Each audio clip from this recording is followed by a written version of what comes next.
എത്ര ദിവസമായി വിളിക്കുന്നുണ്ട്, ഫോൺ എടുക്കാത്തെ? അവിടെ ഞാൻ കുറെ ആലോചിച്ചു,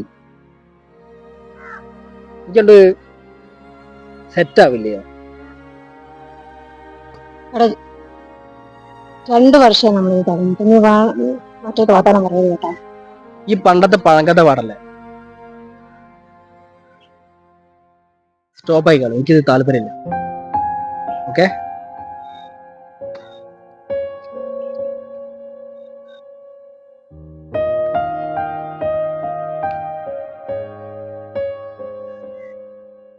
ഒരു പുരുഷന്റെ അതിക്രമമാണ് ഇന്നിവിടെ സംഭവിച്ചത്. അയാളെ വെറുതെ വിടരുതെന്നും പോലീസ് സ്വമേധയാ കേസെടുത്ത് അയാളെ അറസ്റ്റ് ചെയ്യണമെന്നാണ് ഇവിടുത്തെ നാട്ടുകാരുടെ ആവശ്യം. അറസ്റ്റ് ചെയ്താൽ മാത്രം പോരാ, അവന്റെ ഫോട്ടോ എടുത്ത് സമൂഹത്തിന് മുമ്പിൽ നാണം കെടുത്തണം. ഇതാണ് പൊതുജനങ്ങളുടെ അഭിപ്രായം.